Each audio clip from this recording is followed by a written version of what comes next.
Nigeria, Africa's largest oil producer. Kuwait, a small desert nation in the Middle East. Both struck black gold. But while Kuwaitis live in luxury, Nigerians battle poverty every single day. How can two oil-rich nations live in two completely different worlds? Today, on LearnAfrica TV, we uncover why Nigeria produces more oil than Kuwait, yet remains far poorer. Because this isn't just an economic question, it's the story of leadership, ownership, and the destiny of Africa itself. In the 1970s, when oil began to flow from Nigeria's Niger Delta, hope flooded the streets. The dream was simple: oil would bring schools, hospitals, industries, and jobs. But what followed was the opposite. Instead of prosperity, oil wealth became Nigeria's greatest curse, a phenomenon economists now call the resource curse.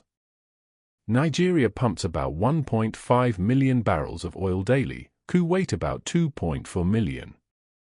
Yet the average Kuwaiti earns $34,000 a year, while the average Nigerian struggles to make just $2,000.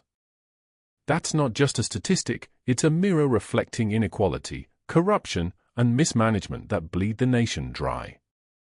In Kuwait, every drop of oil belongs to the people. The state owns and manages production through its national company, ensuring profits are reinvested into public welfare. But in Nigeria, only about 40% of oil wealth stays within national hands. The rest? Controlled by foreign corporations, Shell, ExxonMobil, Total, and others, through joint ventures.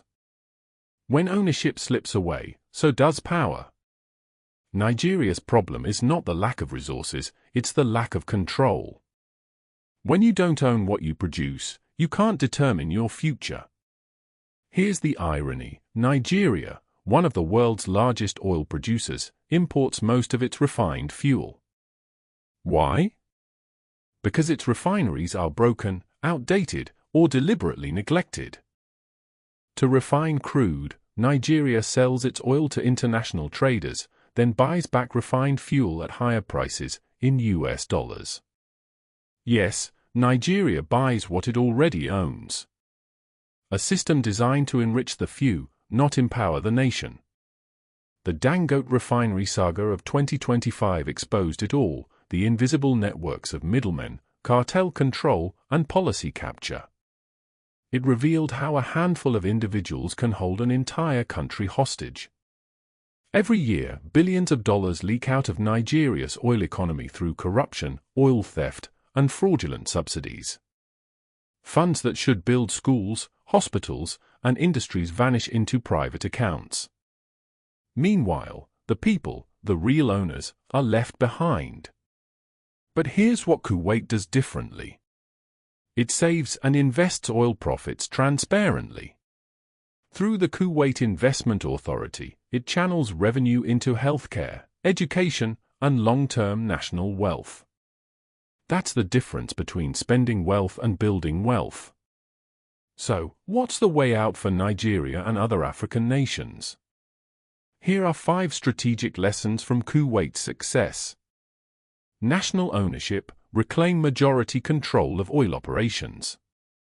Local content laws must ensure Nigerians manage, operate, and benefit from their resources. Transparency and accountability: publish contracts, revenues, and spending. Open data defeats corruption. Invest in people, not politics. Oil wealth should fund education, technology, and industrialization, not subsidies or foreign debt.